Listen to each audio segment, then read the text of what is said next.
529 plans are tax-advantaged accounts in which you can use money within that account to pay for qualified education expenses.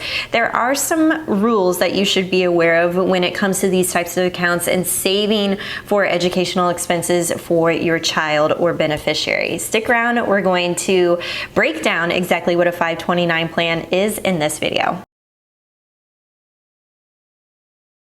Hey, what's up guys? It's Justine with The College Investor, investing and personal finance for millennials. Today we're talking about 529 plans.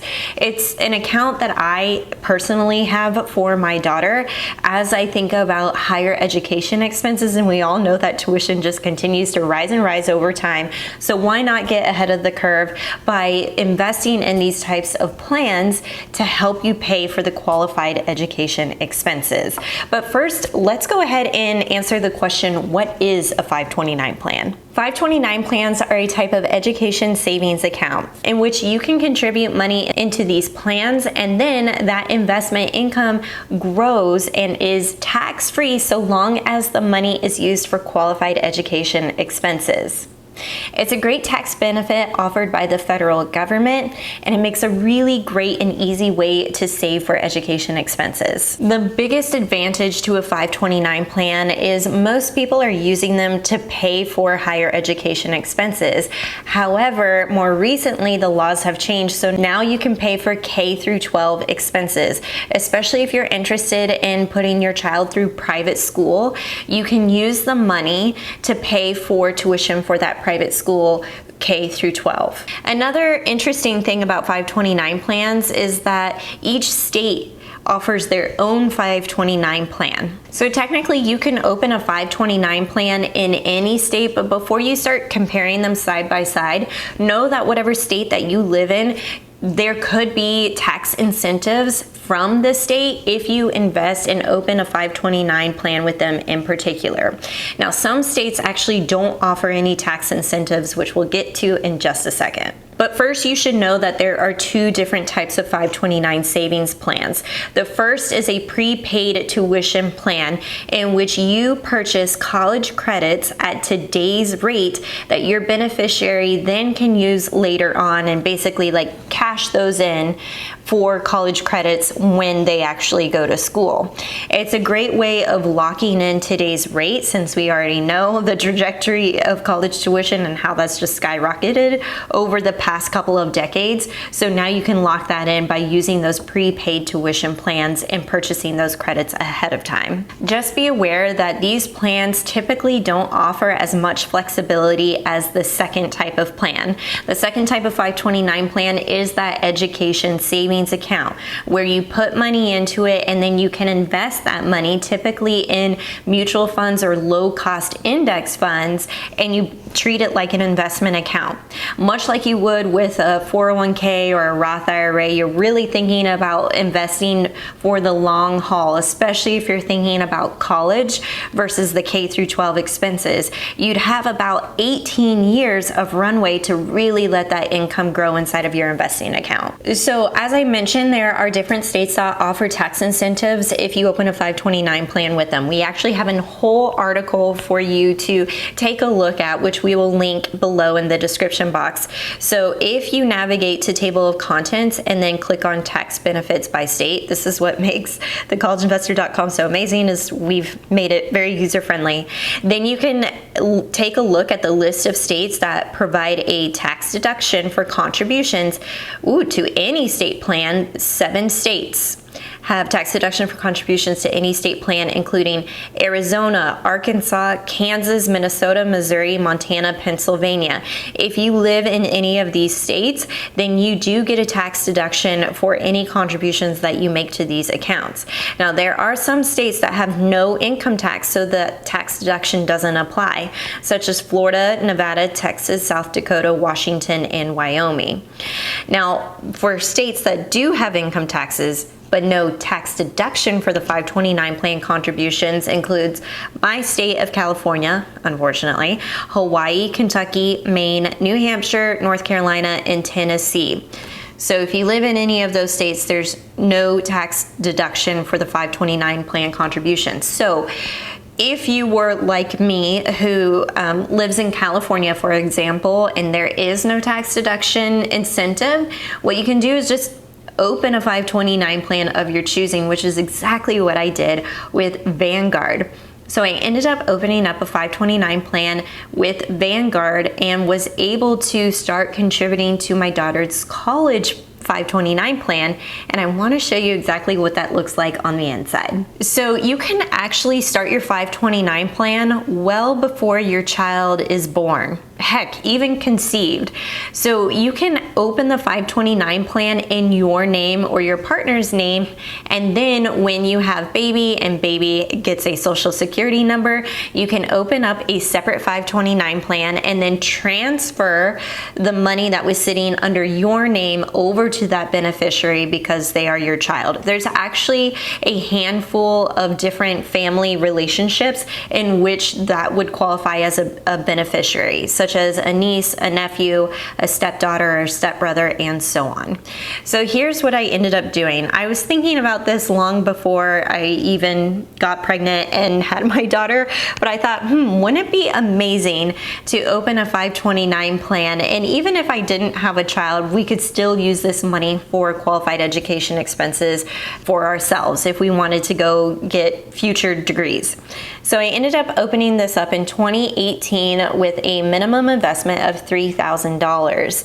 And you can see I didn't contribute anything for several years until I had a baby. And when I had a baby in 2021, I started to invest just $100 per month into this 529 plan, and I am primarily invested in index funds.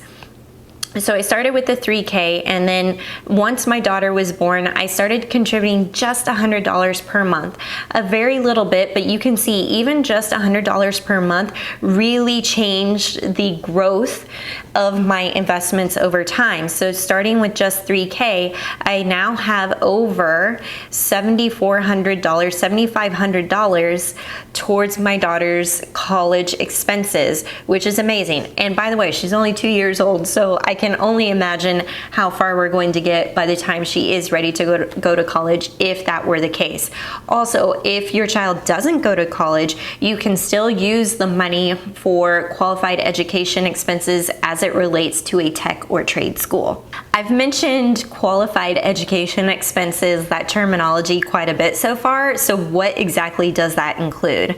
That includes things like tuition, room and board, including on-campus college meal plans.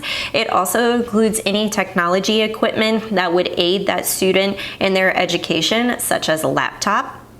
It also includes textbooks or other materials that a student would need in order to successfully complete their college courses. It includes that tuition for K through 12 expenses, which is up to $10,000. And then it also includes $10,000 that you can use to repay student loans. Now, what's even really unique about the 529 plan, which makes this kind of a favorite among the personal finance community, is that if your beneficiary or child doesn't use all of the money in their 529 plan, you can actually transfer it to another beneficiary or another child. If that doesn't make sense for you, you can actually take what's in that 529 plan and convert it to a Roth IRA for your beneficiary. Up to $35,000 of your 529 plan money can be converted into a Roth IRA, which makes this entire savings plan just a no-brainer in my opinion, because even if they didn't use it for qualified education expenses, there's this Roth IRA transfer component that I think makes this just an all-time winner in my book.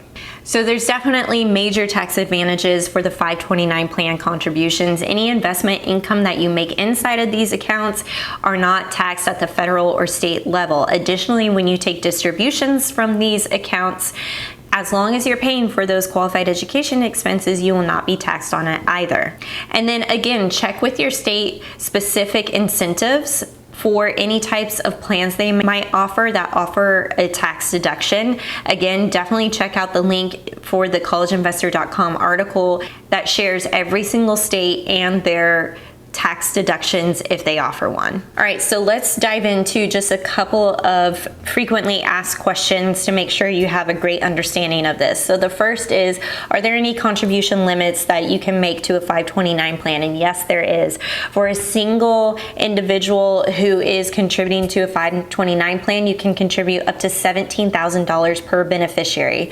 Per couple, it's $34,000 per beneficiary. Also, for the $17,000, there's no hard cap on that limit. In fact, if you have experienced a windfall and you really want to push money into a 529 plan, you can super fund it by contributing up to 5 years of contributions into that beneficiary's 529 plan account at one time. So you could, as an individual, contribute up to $85,000 into a 529 plan. 5 years times the 17,000 is what gets you the 85K, and then you're done, and then you have it completely funded. Also, depending on the plan, there are lifetime contribution limits that you should be aware of, and it ranges from $235,000 to over $531,000, which is a ton of money. If you are in this camp, you are doing something extremely good, extremely well with your wealth. So know that this could be an opportunity for you to fuel and put money that's tax advantaged, and then also thinking about converting it to a Roth later for your beneficiary. This could actually work really well for you if it's part of your long-term investing plan and also leaving money to your heirs. The next question is, should I open a 529 plan that's offered by my state? If you have a state plan that has tax incentives or credits, oftentimes it is required for you to open a 529 plan within your particular state.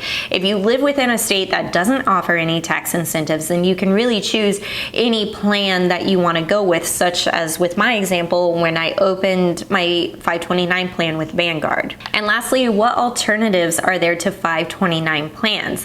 While 529 plans may not offer the most flexibility in the sense of what you can do with the cash when you're ready to take those distributions, it is a really great savings tool that you can use for your beneficiary. If you decide to take that money out and not use it for qualified education expenses, you will pay taxes on any of that investment growth that occurred inside of the account. Also, there's a 10% penalty for taking that money out and using it for non-education expenses.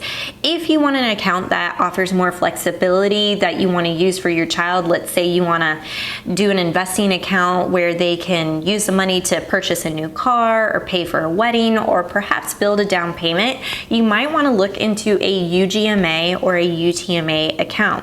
That's Uniform Gifts to Minors Act, or the Uniform Transfers to Minors Act.